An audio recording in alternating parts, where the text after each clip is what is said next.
The room smelled of oil, tobacco, and sweat. The scent of men who had built empires on commands shouted across continents, in the heart of a German headquarters near Soissons. Early May 1944, a dozen officers stood around a vast map table glowing under yellow lamps. Thin red strings connected pins marked Normandy, Caen, Cherbourg. Every man there believed they understood war, its rhythm, its order, its mathematics, through the tall windows. Artillery thundered far away, muffled by distance. General Karl Heinrich von Guter, a veteran of France and the East, leaned over a set of binoculars, peering toward a hill where American units were advancing. His aide murmured something about unusual equipment, and then they saw it: young American soldiers, helmets shining, wires on their backs, antennas glinting in the sun, radios. Guter chuckled, shaking his head. The Americans are afraid of silence. He said, "They must talk to feel alive." Around the table, laughter rippled. Another general added, "They fight like children afraid of losing each other." Someone poured cognac, the glass trembling slightly as a distant bomb fell. The laughter grew louder, almost nervous, as if mocking could hold back the change that none of them wanted to name. For these men, discipline meant silence. Orders came through paper, through the chain of command, through trusted couriers on motorcycles. Words were precious, rationed like ammunition, but across the channel. Another army was learning to move through sound, through waves, frequencies, invisible energy that carried not just voices, but ideas. Outside, the wind carried faint bursts of static, like whispers of the future, at a nearby outpost. A young German signalman heard it on his receiver, fragments of coded English chatter that made no sense, yet felt oddly alive. He wrote in his diary that night, "The air itself seems to be talking. Perhaps that is how they see us, too slow to hear what is already there." That was the last night before the Allied invasion, before the laughter in the command room would echo against a world about to be rewritten by sound. If you value stories like this, don't forget to like and subscribe. It helps preserve forgotten chapters of history. And tell me, where are you watching from?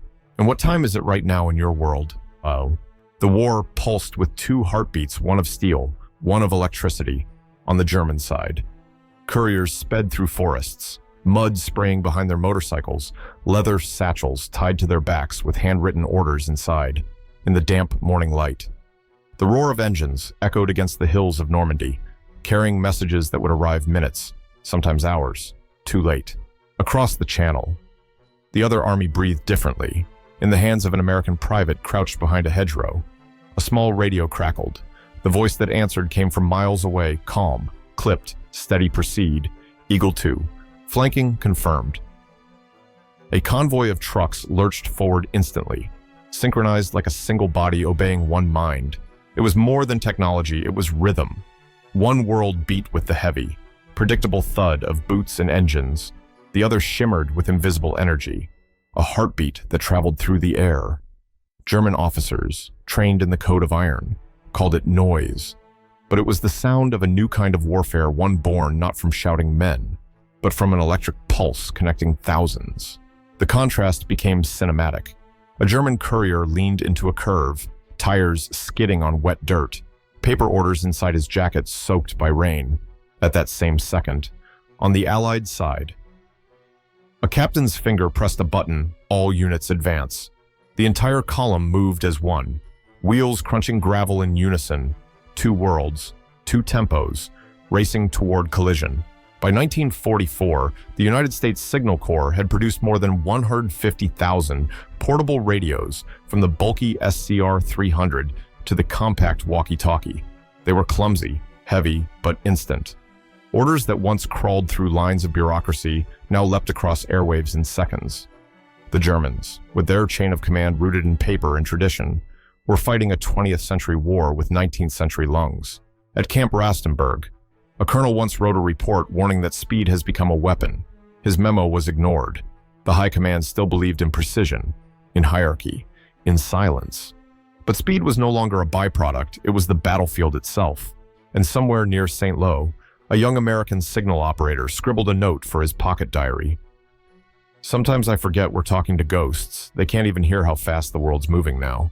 Between the roar of the German motorcycle and the crackle of the American radio lay the sound of history changing tempo from the metallic to the electric, from the disciplined to the dynamic.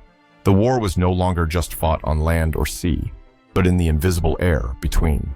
The battlefield of Normandy was alive with movement and confusion, but in war. A minute could decide eternity. June 12, 1944, near St. Lo, German artillery units waited for confirmation of new coordinates. A runner arrived, panting, his motorcycle abandoned in the mud. The message he carried was already 12 minutes old. On paper, it was precise. On the ground, it was useless. The Americans had shifted positions, their tanks already out of sight. The shells thundered into empty fields, plumes of smoke rising like ghosts of missed opportunities. Inside a nearby bunker, Colonel Dieter Kruger slammed his fist onto the table. "They move like water," he muttered. "By the time we think, they're gone." The aide beside him stared at the glowing radio tubes of a captured American set small, fragile, humming softly.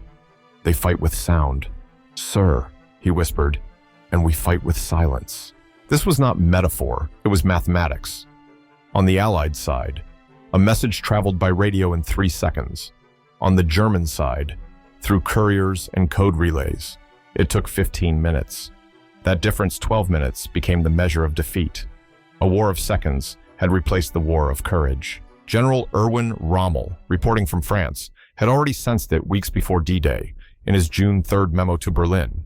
He warned the enemy's ability to coordinate fire in real time exceeds anything we've prepared for. He was right, but his warning traveled through layers of officers, translators, and typists. It arrived in Hitler's office nearly a day too late. Everywhere, speed had become a weapon sharper than any bayonet. Allied radios were no longer mere communication devices. They were arteries pumping information across oceans. The voice of command now traveled faster than fear. By contrast, German strategy still trusted silence, the pride of perfect order, of hierarchy unbroken. But in this new kind of war, silence wasn't discipline anymore. It was blindness.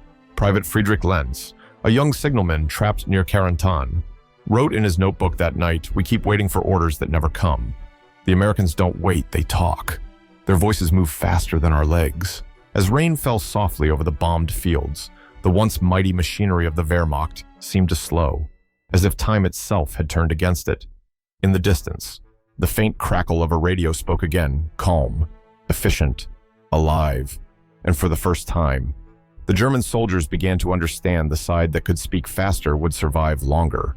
The war was no longer about who shouted louder, but who listened sooner. The captured radio room smelled of dust and defeat. Late June 1944, near Cherbourg, German officers stepped cautiously into what had once been an American forward communications post. Wires hung from the ceiling like vines, and maps littered the tables, marked with fresh pencil lines on a steel rack. The heart of it all still glowed a U.S. Army Signal Corps transceiver, its vacuum tubes pulsing faintly like the veins of a living creature. General Hans Bayerlein, still in his mud-stained field coat, ordered it switched on. The German operators hesitated, unfamiliar with the knobs and dials. Then a young lieutenant, formerly trained in telegraphy, reached out, adjusted the frequency, and suddenly the room filled with a crisp, commanding American voice. "Blue 1 reporting, enemy flank secured, proceeding to objective Charlie." The sound was unnerving, so clear, so immediate, as if the voice came not from miles away, but from inside the room itself. Every syllable cut through the silence like light through fog. One officer exhaled sharply. "Mein Gott, they speak to each other as if they are one body." Another added, almost whispering, "No wonder they move like they do. They hear together." Bayerlein said nothing, his eyes fixed on the glowing tubes, their light reflected in his pupils. "It's not just an order," he murmured. "It's the voice of a nation thinking as one." For years, German command had believed in hierarchy. The top speaks, the bottom obeys. But what he was hearing now was not command, it was collaboration, from Washington to Normandy. Voices merged into one rhythm, decisions executed in seconds. The entire American war machine had become a single nervous system. An Allied report later revealed the scale of this invisible weapon. Over 500 radio networks coordinated the Normandy front, linking 37 divisions and 12 air commands. Every jeep, Every tank, every plane spoke in real time. The Germans, divided by cables and couriers, were like statues watching a river flow around them. Outside the captured post, the field still smoked. Birds returned cautiously to the wires above. Inside, the Germans stood in silence, listening to the hum that filled the air, a hum that was more than sound. It was the heartbeat of an idea. That night, as they retreated to their bunker, Bayerlein wrote in his notebook, "The Americans fight with electricity, not men." Perhaps that is what civilization now means, to speak across the air and be heard instantly. He did not know it yet, but that moment, that voice from the radio would haunt him for the rest of his life. The war had ended for them, but the echoes of it had not. By September 1945, Camp Clinton, Mississippi, was filled with thousands of captured German officers. Among them sat General Hans Bayerlein, once proud commander of Panzerlehr, now reduced to a quiet man staring at a wooden table. On it lay a small American radio, its brass knobs worn from use. Each morning, American guards would tune into the Armed Forces Network, broadcasting music, weather, and news from Washington to the German prisoners. It was strange theater, a nation speaking to itself across oceans. Bayerlein often listened in silence, his fingers tracing invisible maps on the table. One afternoon, the announcer's voice shifted from cheerful to solemn. The news from Japan's surrender came through not days late by courier, not as rumor, but live within seconds. The entire camp heard the end of the war. Some prisoners wept, others looked to the sky, unsure what to feel. Bayerlein simply whispered, "So this is how empires fall, at the speed of sound." That night, he wrote a diary entry unlike any he had before. "We did not lose to an army, but to a civilization. We gave orders, they gave signals, and in those signals was the will of millions. Synchronized by air, their democracy fought not with obedience, but with unity, for the Americans." Radio was not a mere tool, it was a mirror of their society. Orders didn't descend from a single will, they flowed laterally, shared, adjusted, alive. Every soldier, no matter how small his role, became a part of one great conversation. Across the barbed wire, Bayerlein began to talk with a U.S. Communications Sergeant, Harold Miles, a thin, soft-spoken engineer from Kansas. Miles explained how frequency hopping protected messages from interception, how relay stations stitched continents together. The general listened intently, sometimes closing his eyes as if to see it all, the invisible architecture of connection. "You don't fight us," Bayerlein said one evening. "You outthink us." Miles smiled faintly. "Not me, sir. The system, we just trust it." That line stayed with him. Trust not command had won the war. The Americans trusted their signals, their machines, their people. The Germans had trusted silence before sleep. Bayerlein stared at the ceiling and murmured, "Perhaps that's what freedom is, not the right to speak, but the certainty of being heard. Have you ever underestimated something small, a sound, a word, a device, only to realize later that it changed everything?" Tell me your thoughts in the comments. The nights in Camp Clinton were quiet, heavy with the scent of pine and rain. The war was over, but the habits of soldiers lingered silence after dusk. Boots lined neatly beside bunks, the whisper of discipline that refused to die. Yet, amid that silence, one sound began to return, faint, unexpected, almost tender. It came from the same radio that had once humiliated them. On a Sunday evening in late 1945, an American guard named Sergeant Miles turned the dial gently, and instead of military orders or political speeches, a woman's voice floated through the air. It was the velvet tone of Billie Holiday, singing "I'll Be Seeing You." The melody drifted through the barracks, soft as smoke. Some of the generals looked up, startled. Others smiled without meaning to. The sound was not triumphant. It was human. For the first time in years, the radio carried no command, only longing, memory, and peace. General Bayerlein, sitting near the back wall, closed his eyes. "It's strange," he said softly to Miles. "The same machine that once shouted death now whispers forgiveness." Miles nodded. "That's America." "Sir, our waves carry everything: war, love, baseball, jazz. Depends on who's speaking. In that moment, the general felt something shift inside him, not defeat, but understanding. The enemy had never been the technology. It was the spirit behind it, the culture that allowed voices to flow freely, even the tender ones. For Germany, the radio had been a weapon of control. For America, it had been a language of connection. That night, rain fell hard outside the wooden barracks. Inside, the prisoners sat quietly as jazz turned to static, and static faded to silence. Yet that silence no longer felt oppressive.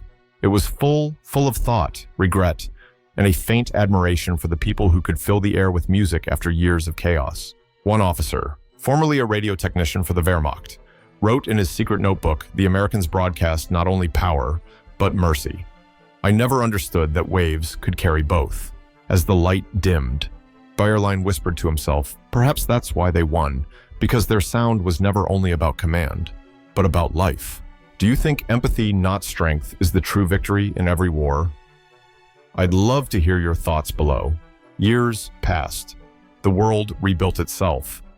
But the hum of radio waves never stopped. By 1953, Europe was a continent of antennas and signals, the air thick with conversation. In a quiet Bavarian village, an aging Hans Bayerlein sat in his study, surrounded by books and the faint ticking of a clock. On his desk rested a relic, the same American field radio once used in Camp Clinton. Its brass dulled, its leather strap cracked. He had kept it not as a souvenir of defeat, but as a reminder of revelation. Sometimes, on cold evenings, he would turn it on, tuning through static until he caught distant stations, the BBC, a Paris broadcast. Sometimes even an American jazz channel cutting through the clouds. Each voice that reached him felt like a ghost from another time, speaking across the ruins of the past. He was no longer a general, just an old man listening to the sound that had changed everything. He once told a visitor, a young historian, "We laughed at them for speaking through the air. We believed real power was in the voice that could command silence." But silence lost. He smiled faintly, his eyes unfocused, as though watching a memory replay behind the static.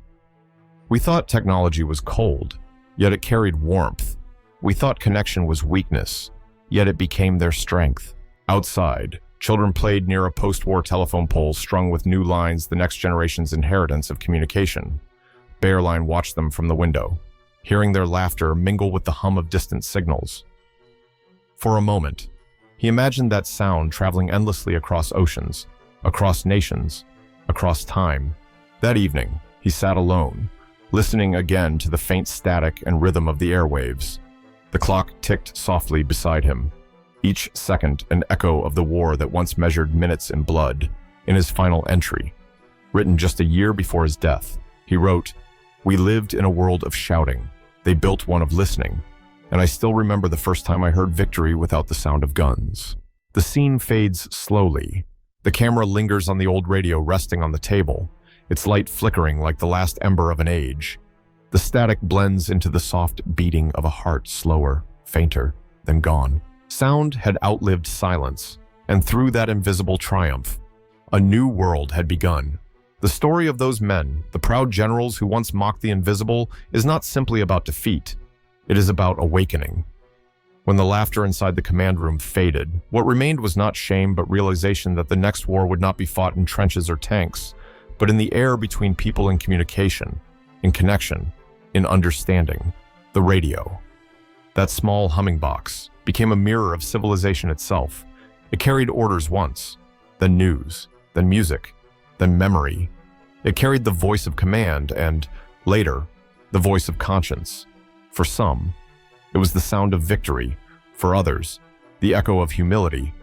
But for all, it became proof that human power no longer belonged to those who shouted the loudest, but to those who could make their voices reach farthest, clearest, and truest. After the war, the very generals who once worshipped silence began to live inside a world that hummed endlessly: television, telephone, radar, satellites, the first signals from space. Each wave that crossed the planet carried a small part of what they had witnessed that day in Normandy, the unbroken chain of thought moving faster than fear. Perhaps that is the final irony. The men who believed in order and obedience learned that freedom, that unruly, unpredictable force, was the real conductor of progress. The Americans had not only mastered radio, they had mastered trust, and trust, multiplied by millions, spoke louder than any dictator's command. In the end, General Bayerlein's story is not just about war. It is about how every human being lives between two frequencies, fear and faith, control and connection.